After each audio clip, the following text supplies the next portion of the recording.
finished up 1 Samuel, or we're going to finish up 1 Samuel 7 this evening. We're going to get a short glimpse into chapter 8 tonight. And this section of 1 Samuel brings us deep and complex theological issues, so we're going to spend all the time we need to thoroughly examine them. Now I'm going to ask you to keep your focus, because some of what we're going to discuss is going to challenge the assumptions you make when you're reading the Bible. Things you've taken for granted. Or, as Dr. Robert McGee likes to put it, we're going to see just what it is you believe you believe.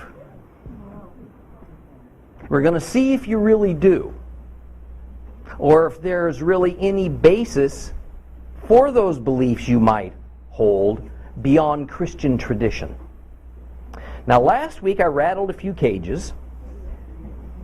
I challenged some sacred cows by asking you to examine yourself in regard to which things in your life you are hanging on to that please you, but that perhaps have no place in the life of a believer, and it certainly does not please God. And I told you at the start of that lesson that by its end, some of you might go to bed and have a little bit of a sleepless night wrestling with that challenge. Others would just be mad at me for pulling the covers off of a deep-seated problem you'd rather not face. It doesn't surprise me, of course, that more than one person has told me this is what's happened.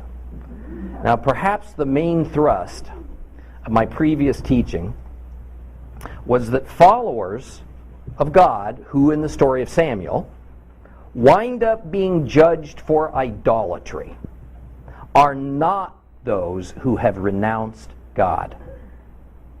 Rather, the idolaters are invariably those Hebrews who steadfastly remain Hebrews, who have permitted pagan ways to infiltrate their faith, their beliefs, their worship practices, their traditions, their customs, and then finally, of course, it affects their daily behavior.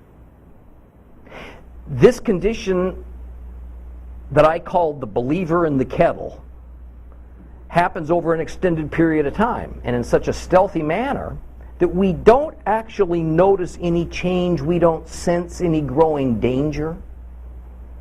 See, we too easily distract ourselves from the real issue of idolatry by our drawing this mental picture of ancient Israelites who made some kind of wholesale rejection of Jehovah, and instead they adopted in full the Canaanite gods. Now, interestingly, Israel also felt that idolatry was essentially conversion from Jehovah worship to Baal worship, which they knew they hadn't done. So in the midst of their idolatry, guess what? They didn't see themselves as idolatrous. In other words, from the Hebrew viewpoint, as long as some acknowledgement of the Lord remained in their lives, in their culture, in their rituals, their conversations, the pagan ways that became intertwined with the ways of the Torah were thought to be normal, thought to be acceptable to God. Anything but idolatry. See, this is also the modern church viewpoint of idolatry. Paganism at first was just a tiny, unnoticed little blemish on Christianity. But over time, it metastasized. And it so embedded itself into our cherished customs and traditions that we either didn't notice it, or once we did, we decided it's better to simply dig in our heels. Accept it. Move on, rather than perform radical surgery and remove it, because of all the disruptions it might cause in our lives, in our relationships, if we did that. A somewhat paganized Christianity is the new normal, And there have been many books written on this subject, so I'm hardly bringing you a harbinger of revelation tonight. So as alternative means to put aside our guilt and concerns, you see, we've developed this very creative way of rationalizing all this.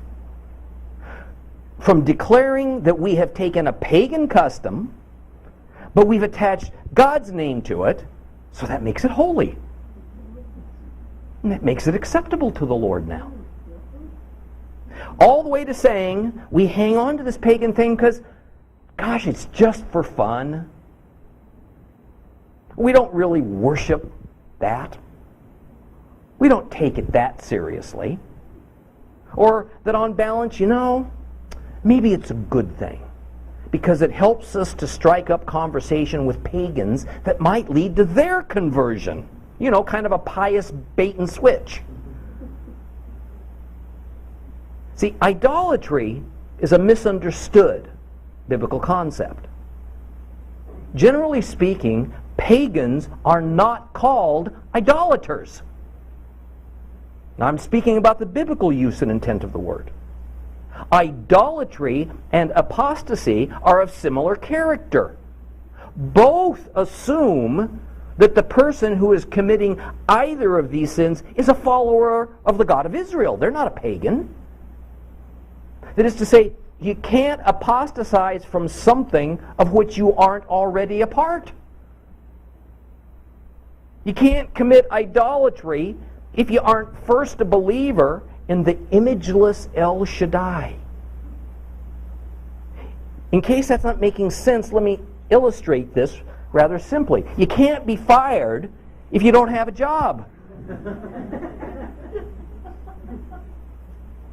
I've tried.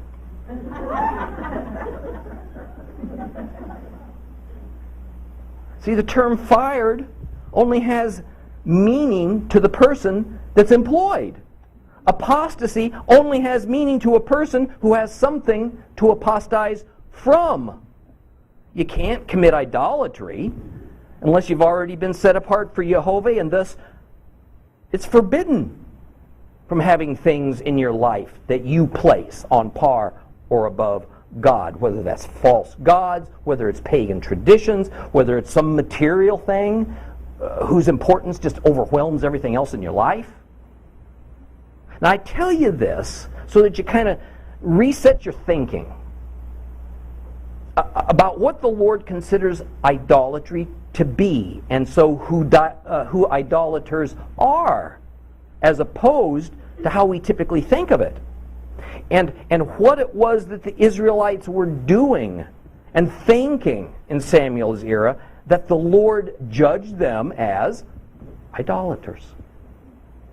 Now, once more, idolatry is not renunciation of God in exchange for something else. Rather, it is the inclusion of pagan practices, impure practices, into one's worship of God, and then all the accompanying traditions and lifestyle that invariably comes with it. Idolatry is the illicit mixing, the sha'atnez, that leads to confusion, tivel, that the Torah prohibits, that the Torah warns us against. And unfortunately, we modern believers have been sold a bill of man-made theological goods that says, erroneously, that since the law's dead, well then, illegal mixing must be dead. Therefore, idolatry, except in some spiritualized, ethereal concept of it, well, that must also be dead. So when we incorporate decidedly non-scriptural, pagan-based elements into our worship and into our holiday observances and even into the symbols we use to express our membership in the kingdom of God, we are doing no less than what Samuel called all of Israel to mitzpah, to repent from doing. Now, as we closed last week,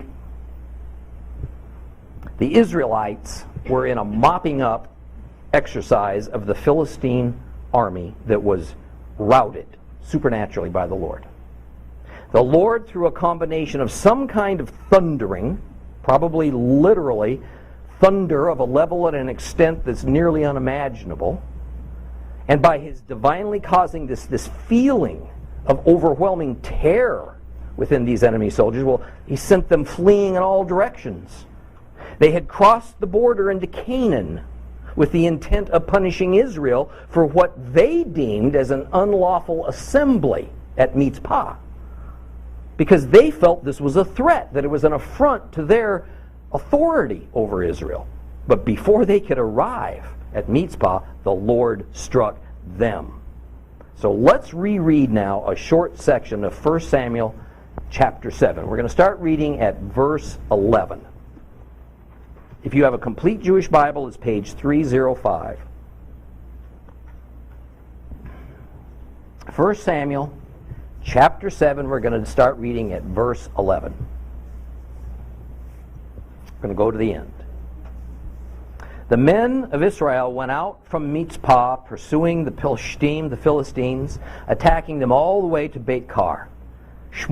Samuel, took a stone. He placed it between Mitzpah and Shen and gave it the name Even-ezer, explaining, Adonai has helped us until now.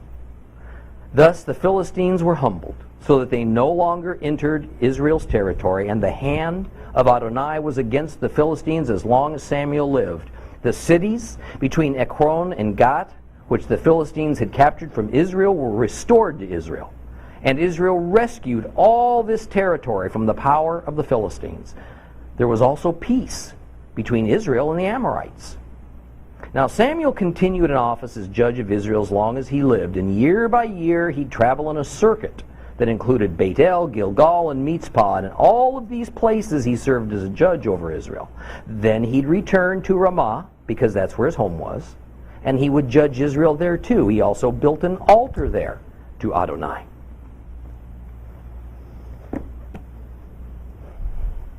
The Philistines were so devastated by their defeat that they ceased from excursions into Israel for quite some time, and they retreated deep into their own territory to lick their wounds. And the glory for this victory is awarded rightfully to Jehovah, God of Israel, for the resultant new political reality. It's memorialized with a stone monument erected near the site of the battle from some years earlier, when Israel lost 34,000 men, as a sober reminder that the Lord weighs things out in his system of justice. We should envision an ancient balanced scale where the scales are unfairly tipped in one direction by men's evil inclinations and selfish ambitions, but the Lord supernaturally and providentially tips the scales back in the opposite way, to punish the wicked, to rescue the oppressed. God reverses the fortunes of men at his will.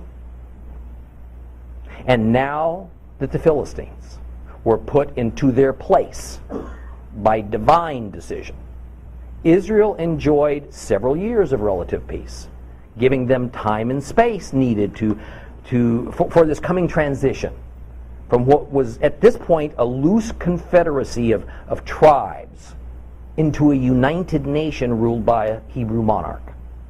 But what we witness at this point in the book of 1 Samuel is also the next stage of the God pattern that was so well established during the period of the Judges. Faithfulness to God, followed by apostasy, followed by oppression of God's followers by the enemy, followed by repentance, culminating in deliverance. Israel repented at Mitzpah. So they were delivered at the very place where they had been oppressed and defeated by the enemy earlier. And once again, the worshipers of Jehovah were now living in peace and harmony with the Lord. And the extent of the time that this shalom lasted is defined in verse 13 as long as Samuel lived. Now recognize that historically, Samuel lived well into the reign of King Saul, dying only a few years before Saul died. So the military victories that we will soon see credited to King Saul early in his career many of them over the resurgent Philistines, are to be understood within the context of God protecting Israel on account of Samuel. And not long after Samuel's death, conditions in Israel once again seemed headed towards apostasy and oppression. Well, God's victory over the Philistines at Even-ezer was so effective that Israel even won back territory they had lost hundreds of years earlier. The Philistine strongholds at Ekron and Gath were originally assigned to Dan and to Judah, but they were never able to conquer and hold on to those places.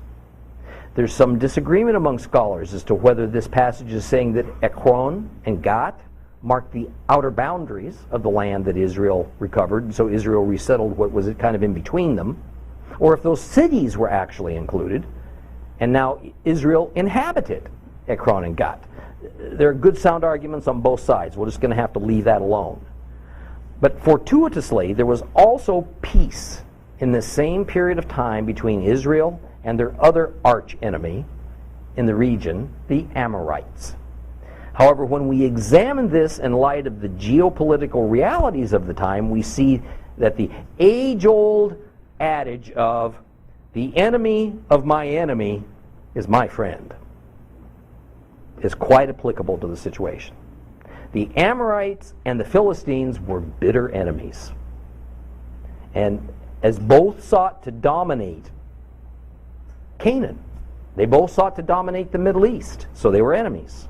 So when Israel subdued the Philistines, it was natural that for a time the Amorites found themselves in this unfamiliar position of kind of being on Israel's side.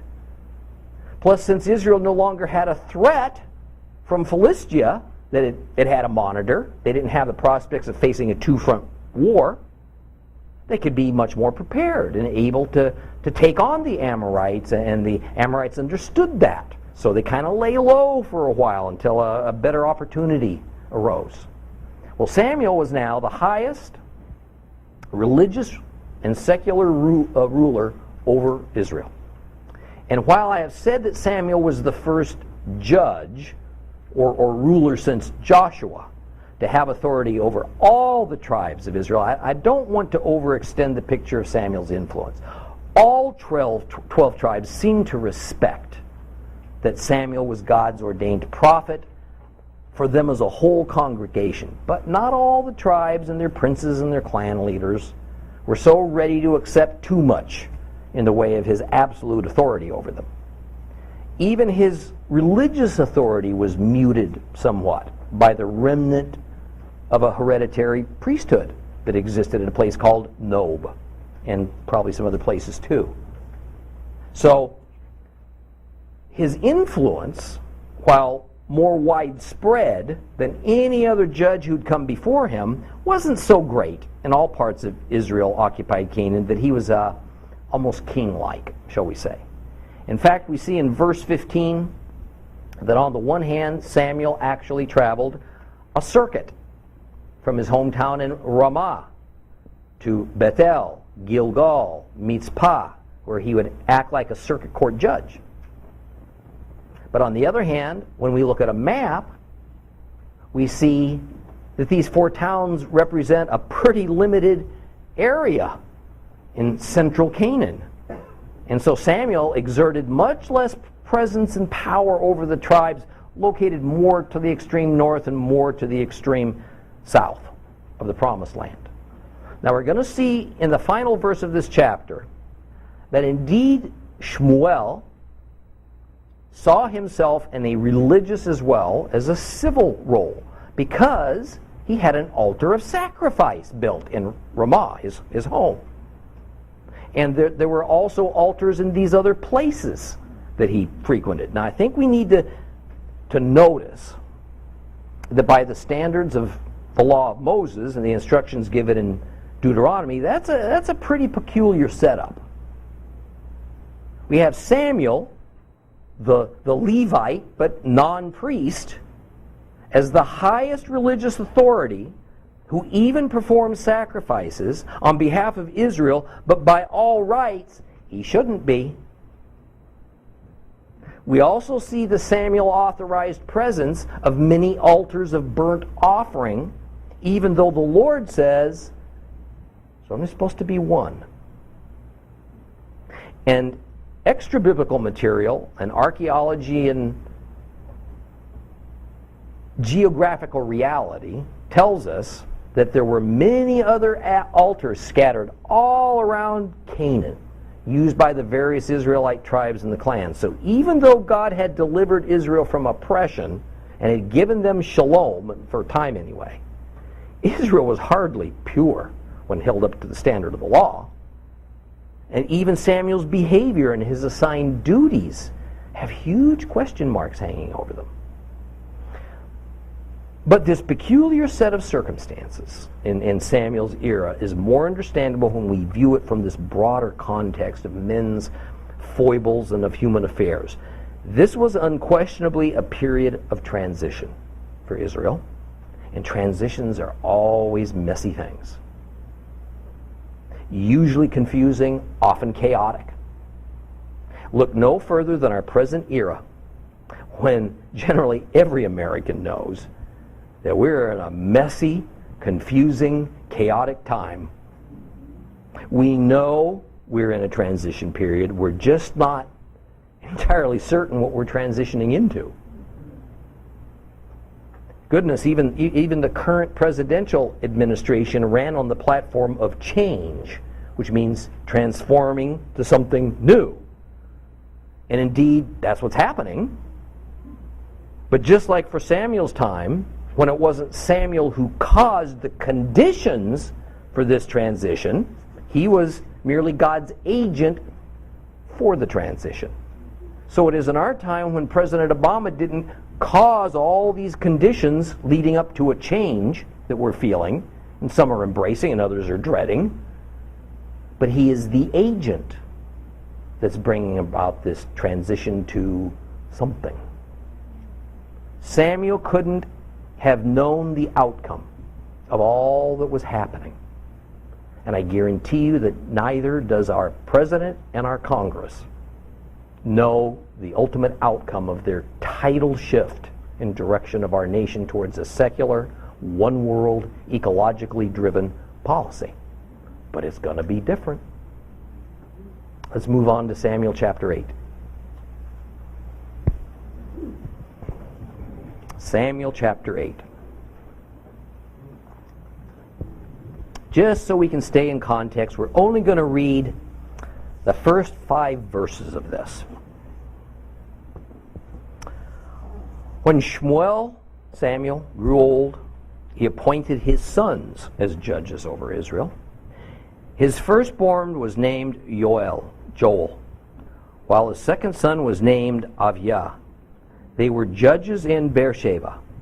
However, his sons didn't follow his way of life. They turned off of it to pursue riches. So they'd take bribes to distort justice. And all the leaders of Israel gathered themselves together. They approached Samuel in Ramah and said to him, "Look, you've grown old, and your sons aren't following your ways. Now make us a king to judge us, just like all the nations."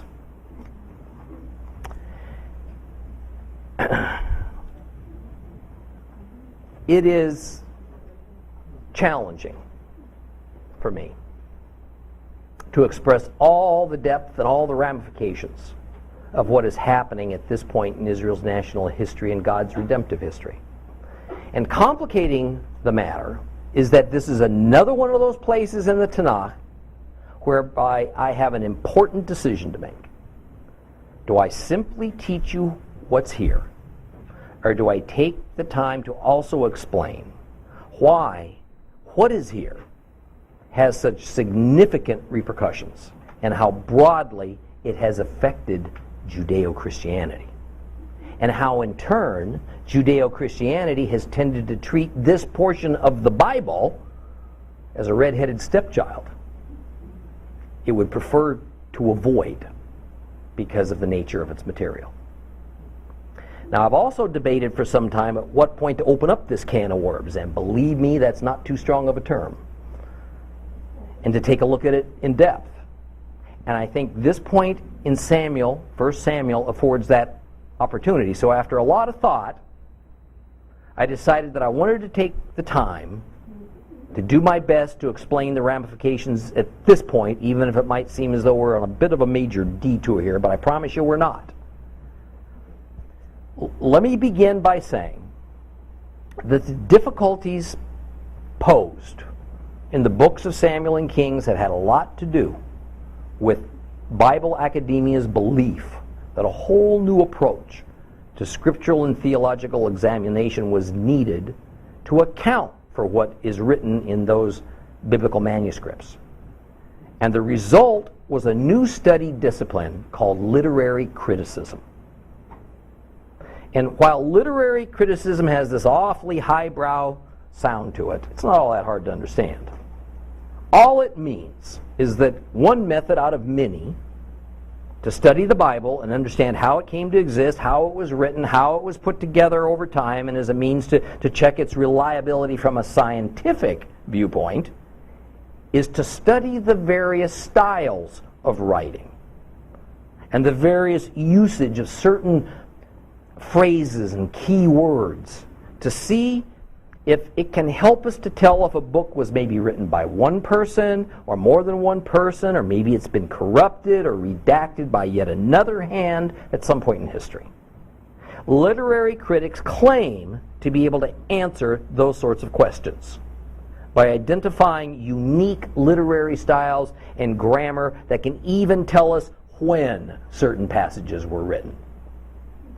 Thus, this is why over the last few decades, a new debate has arisen in theological circles over whether some of the books of Bible prophecy were actually fraudulently or disingenuously written well after the fact. In other words, for example, some literary critics claim that Isaiah's prophecies about the fall of Jerusalem occur only after it happened. And this is because they claim that the way the writer of Isaiah uses words and phrases indicates a much later rather than in much earlier time that it was written. And that Isaiah the prophet wasn't even the writer, or at least he wasn't the sole writer. Only his name was used, so that the real writer would have instant credibility. Now you can probably tell by my tone that I'm a lot skeptical about these literary critics, whose work by its very nature is subjective, and therefore there's utterly no way to prove any of it, but it's a great way to put doubts into the minds of believers and to make a name for oneself. So basically they make these questionable claims that can neither be proved nor disproved, but they are often believed. They are accepted by other professors and by their students because these literary critics have the proper academic credentials and maybe a big reputation. Then these claims are taught to Bible college, to seminary students, and in short time, presto, their theories become fact. Now, the most modern literary critics' view of Samuel and Kings is that two different writers at a minimum, with two very different agendas, competing and opposite agendas actually, wrote these books. And that when carefully reading them, we're going to see two contradictory and irreconcilable God principles at play. Therefore, that is evidence of some ancient writer injecting himself, probably the order of some king of Israel, to make sure that his viewpoint was expressed to oppose some other viewpoint. The obvious conclusion, then, is that the books of Samuel and Kings can't be trusted. And the foundation of that belief is this, that in one instance, we have God despising the idea of a monarch governing Israel, that is, of a human king. But then later on, we find the Lord reversing course And he not only accepts the idea of a king, but he makes a specific king the centerpiece of his plan of redemption for mankind. And the truth is that when we read these books through the eyes of a modern, traditional, gentile, evangelical, Christian viewpoint, that is exactly what seems to be happening. This takes us back to something I told you quite some time ago in our introduction to our extensive study on the book of Judges. It is that despite the standard Christian stance that the book of Judges is all about God expressing his disgust at the possibility of Israel wanting a human king to rule over them, in fact, it's just the opposite. It is my firm conviction that when we read in context, without an agenda or a doctrinal-driven approach, and we retain intellectual honesty, the book of Judges shows us unequivocally that God was teaching Israel of its need for a king.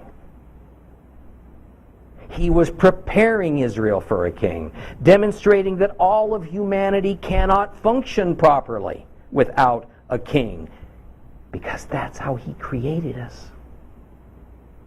And that in the end, indeed, all mankind is going to be ruled by a king. See, the issue was never if there would be a king. Rather, it was, what kind of a king? And by whose appointment? Would it be a typical self-serving, politically correct, worldly king like all the kings that had come and gone and would arise in the future, who ruled in a way that upheld their own greatness, guaranteed them great wealth and personal benefit? Or would it be a king who expressed God's own attributes of love, of truth, of being a servant to his people, of dealing in perfect and merciful justice based on God's laws, and leading in absolute purity? Therefore, the issue we see being batted around in Samuel and Kings is not whether Israel should or should not change from being a tribal confederation led by a combination of judges and a high priest into an all-powerful sovereign monarchy. But rather, it was that God's people needed to be taught that if they persisted in their desire for a king who used the neighboring Gentile kings as his role models, then by definition, it was the wrong kind of a king. And all of the kings like this ultimately fail. Such a king would not be the kind that God would eventually install. And as we go forward into Samuel and Kings, this is the big picture that we need to keep in mind at all times as we're studying. Okay, up till now, this has been the easy part of today's lesson. What I have to tell you next is complicated, but it needs to be told. As regards Samuel and Kings, we will see both good and bad aspects of Israel having a king. In fact, a number of aspects of the king issue are raised, but generally only one is concentrated on by theologians. What has happened is that due to two historic major innovations within Christianity, only one aspect concerning the nature of a king for Israel and then God's reaction to it can be considered as valid, and then all other aspects are considered anywhere from less valid to irrelevant. I know that sounds a little like gobbledygook right now, but we're going to unravel that a little bit more. The two historic innovations within Christianity that I'm speaking about are, one, the notion of orthodoxy versus heresy, and two, the advent of modern systematic theology. The orthodoxy versus heresy notion arose within the church sometime in the very late 1st century, early 2nd century, and the modern systematic theology we're all aware of was created in the 18th century. And I'm going to briefly explain both, and I think you're going to see why it's important that all believers understand this. The orthodoxy versus heresy notion in a nutshell is this: that within the Christian religion there is a set of non-negotiable doctrines or principles, as defined by that denomination's leadership, that a member is to accept without hesitation.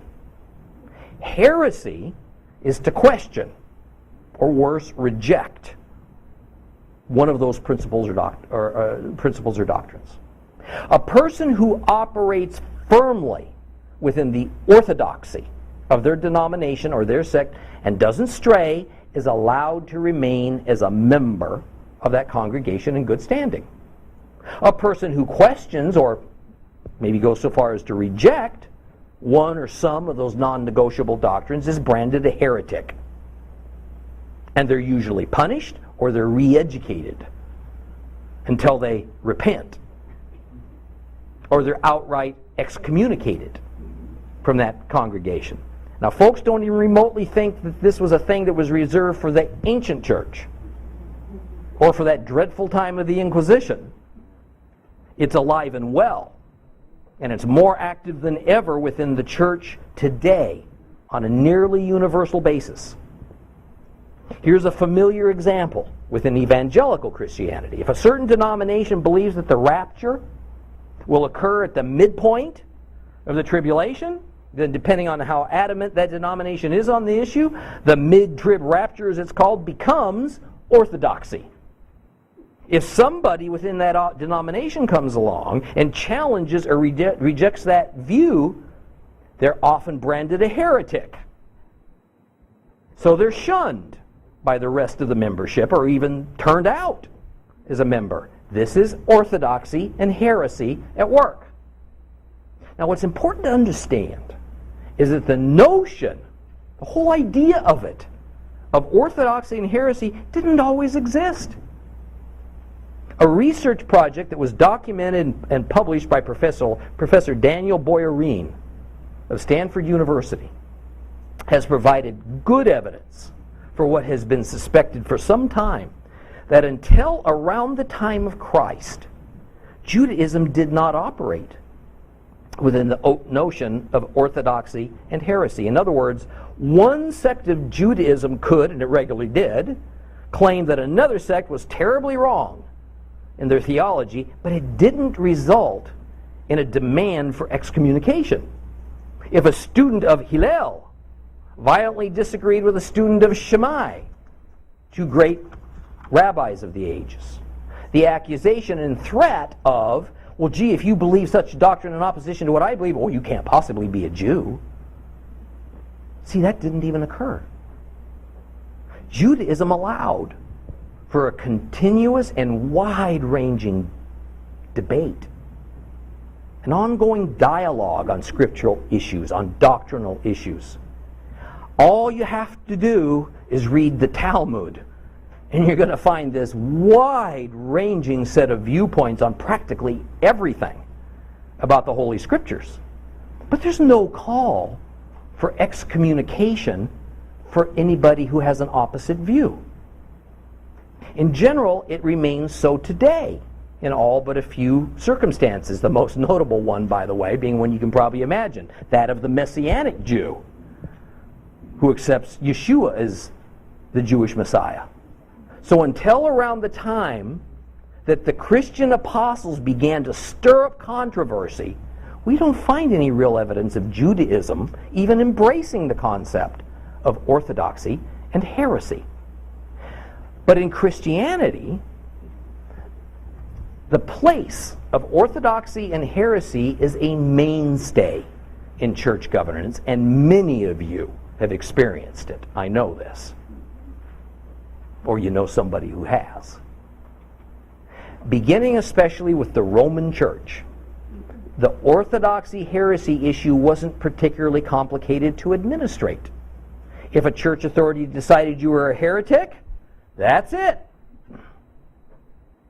Often it was a rather arbitrary accusation that probably served some other agenda that the victim didn't know anything about. But it invariably also served one major purpose. All dialogue concerning church doctrine was shut down. It was political correctness taken to the extreme. During certain periods in past centuries, a conviction of heresy cost you your life. The only possible dialogue about entrenched church doctrines took place at rare ecumenical councils of the highest church leadership behind closed doors, and even then it was a dicey situation for those participants depending on the particular doctrine that was being discussed. Now, many of us have at one time or another been part of a church or a synagogue whereby we knew full well that there were certain sensitivities that were better to stay away from. That third rail, that electrified third rail. All right, that we better not openly and probably not even privately broach without a real possibility of retribution and rebuke. However, with the advent of modern systematic theology, this fully accepted concept of orthodoxy and heresy in the church found a new expression. The strain of systematic theology that we know about today, that's present throughout the Protestant church, and there's a form of it in Catholicism, was essentially, follow me, Christianity's response to the threat of the European Enlightenment of the 18th century. And a radical, it was in response to a whole set of radical new theories from these academic elites, such as Voltaire and Hume and Kant. These philosophers' teachings revolved around demystifying religion, taking any supernatural or miraculous element out of Judeo-Christianity and essentially popularizing secular humanism. Okay, the belief there is no God and human intellect and rational thinking is the key to mankind's progress. It was the Enlightenment movement that elevated the scientific method to the ultimate of all human protocols designed to discover the truth. And basic to the scientific method is that someone called a scientist theorizes possibilities. And then he proceeds with reproducible testing procedures of those theories that seek to prove or disprove each theory and so arrive at the truth. Inherent in the scientific method is that if something can't be tangibly tested, then there can't be any proof. Thus, you can't test for spirit. So spirit can't exist. If you can't tangibly test for God, there can be no God. That which is not observable using our natural human faculties and senses, therefore, can't be trusted as truth, or even can it exist.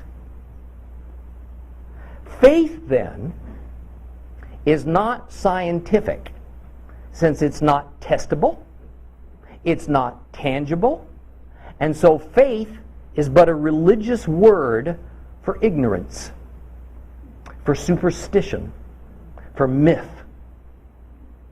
An enlightened person cannot possibly believe in God because there's no tangible evidence concerning him. And it can't be reproduced in a laboratory. It can't be given validity by scientists. Now, Christianity took notice of this new reality because church leadership found itself under a scathing attack from educated folks who applied this kind of rational thinking approach to long-held church teachings and doctrines. And in the end, Christian scholars found themselves with no tangible evidence to prove the validity of their doctrines, and in some cases, no answers to some very difficult and disturbing basic doctrinal questions that had the effect then of challenging their faith. Since they couldn't come up with a scientific test for the existence of God, They were unable to provide answers to some very disturbing questions. And one of those disturbing questions, believe it or not, that tormented Christianity to no end was this: whatever happened to Israel? After all, both the Old and the New Testaments prophesied at length about Israel's exile from the land, but also about their unmistakable return. Well, Israel was last exiled around 70 A.D. And 17 centuries later, they hadn't been heard from.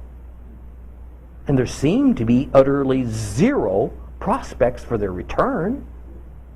And since the mystery of God and faith in God was no longer acceptable, every biblical and spiritual question one could contrive demanded a firm, a tangible response. Christianity's rational response to the glaring dilemma of what became of Israel is what we today dub replacement theology. God rejected his original people, and the church must be the new Israel.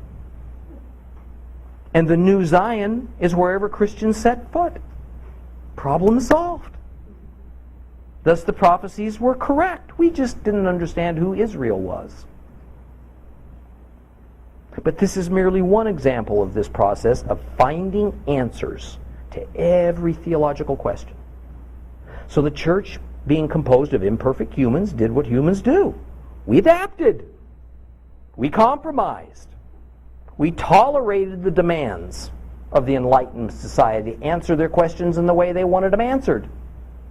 The church, in order to be seen as modern, decided to present our theology systematically in a kind of scientific format, so as to hope to be less ridiculed by the new Enlightenment mindset of the European population, and to fit in better with society that was also becoming more educated, more religiously diverse. And so a system to define and defend Christian beliefs was created, whereby a number of standard groupings or categories of the most fundamental theological questions common to all Christianity, well, there was a whole group of these formulated. These categories go today by some pretty fancy and esoteric names. I mean, scholars just love to use words only they can understand. But they're not that difficult to grasp. I'm not going to give you all the categories, but some of them are Christology, who and what is Christ; soteriology, what's salvation, how's one saved; eschatology, what does the future hold for believers, how does it play out; and God, who's God, what's his nature. There are several more. There's usually around 10 listed categories. And so how any given Christian religion and or denomination answers those questions, those 10 questions posed by those systematic categories, becomes the non-negotiable faith doctrines, the membership rules of that religion or that denomination. That's how it happens. The answers to those theological questions become, get ready for it, the orthodoxy of that religion or denomination. And by definition, any other answer is heresy. Whether you're a member of the Catholic, Protestant, Anglican, Baptist, Assemblies of God, Mormon, Jehovah's Witness, Methodist, Episcopal, or any of the other roughly 3,000 Christian denominations in existence today, you may not know it, but you are governed by systematic theology. And although you haven't probably realized it, what you believe about any given subject or aspect about your faith is the result of those 10 or so categories of questions and answers about Christian systematic theology that have been devised by mostly anonymous religious authorities. So now that I put all this information forward, and I'm nowhere near done yet, by the way, How does this affect a modern believer, or even a modern seeker of God? It is self-evident that there is no universal consensus or agreement within Christianity as to the answers to those 10 or 11 or 12 questions. Or else we wouldn't have 3,000 denominations that generally compete with one another and often declare that many of the others, well, they're cults. They're not even Christians. Instead, any sort of disagreement or attempted dialogue about Christian doctrine is often met with, well, perhaps you just don't belong as being part of us anymore. Or you can't call yourself a Christian if you believe that, because we don't. That's just another expression of orthodoxy and heresy that over time became the natural outcome of systematic theology. So here we are, nearly 2,000 years after Messiah came to usher in a new era, and the unity that he encourages to have in him couldn't be any more splintered. Is this how it was supposed to be? Is there any way we can turn back the clock to before there was such a thing as systematic theology, or back even further to before there was such a notion of orthodoxy and heresy? But even more important, since there are approximately 3,000 competing sets of what's supposed to be divine truth, how do we determine which is the right set? Is there a right set? I'm not going to be able to answer that in quite the way many of you would prefer. Partly because the question itself is born out of a set of assumptions that are dubious. But I do feel I have a way to approach this matter, and it has to do with how we read and study and perceive the holy Word of God. It involves our willingness to step outside of ourselves and outside of our preconceived notions for a while. It involves opening up ourselves to discovering some subconscious but ingrained assumptions that we hold deep within us that most of us aren't even aware that we have. These subconscious assumptions act as a filter. And that filter blocks so much of what God has for us. It impedes our spiritual maturity, and at times it strips away just enough truth so that we only get the partial story. And thus, not so much do we get an erroneous, but an incomplete truth. We're going to get into that next time, as we're soon going to employ what we've learned now in our study of Samuel. Y'all have